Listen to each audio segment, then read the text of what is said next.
روسی صدر پیوٹن نے یوگینی پریگزون کی موت پر اپنی خاموشی توڑ دی. بولے یوگینی پریگزون باصلاحیت شخص تھے لیکن زندگی میں سنگین غلطیاں بھی کی.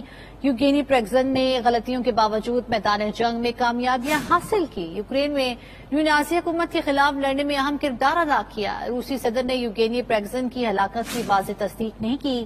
پیوٹن نے طیارے میں سوار تمام 10 افراد کے اہل خانہ سے تعزیت بھی کی. دوسری جانب روس نے ویگنر سربراہ یوگینی پریگزون کی ہلاکت کی تحقیقات شروع کر دیں.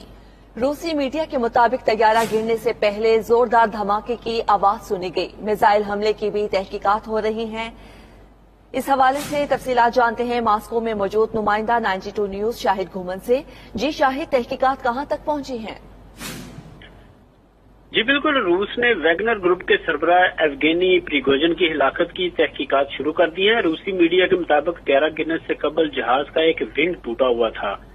شاہدین کے مطابق طیارہ گرنے سے پہلے زوردار دھماکے کی آواز سنی گئی. اس کے علاوہ میزائل حملے کی بھی تحقیقات کی جا رہی ہیں کہ کہیں پریگوجن کے طیارے کو میزائل سے تو نہیں اڑایا گیا. یوکرینی صدر زیلنسکی کا کہنا ہے کہ ایوگینی پریگوجن کی ہلاکت میں یوکرین ملوث نہیں ہے، جبکہ ترجمان پینٹاگون نے پریگوجن کے طیارے پر میزائل حملے کو مسترد کر دیا ہے. واشنگٹن کا کہنا ہے کہ ہمارے پاس ایسی کوئی اطلاع نہیں ہے کہ میزائل نے طیارے کو مار گرایا ہے. گزشتہ روز صدر پوتن نے جب پریگوجن کی ہلاکت کی خبر سنی تو وہ اس وقت روس کے شہر کرسک میں موجود تھے. حادثے کی اطلاع ملتے ہی صدر پوتن تمام مصروفیات ترک کر کے ماسکو پہنچ گئے، جہاں روسی صدر ولادیمیر پوتن کا پریگوجن کی ہلاکت پر کہنا تھا کہ میں پریگوجن کو 90 کی دہائی سے جانتا ہوں.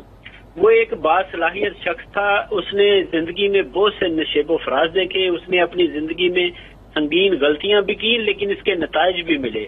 صدر پوتن نے مزید کہا کہ میں نے ماضی قریب میں پریگوجن کو ایک باصلاحیت تاجر کے طور پر دیکھا جس نے روس کے ساتھ ساتھ افریقہ میں تیل، گیس، قیمتی دھاتوں اور جواہرات کا کاروبار کیا. انہوں نے کہا کہ پریگوجن ابھی افریقہ سے واپس آیا تھا اور اس نے کچھ روسی حکام سے ملاقاتیں بھی کی تھیں.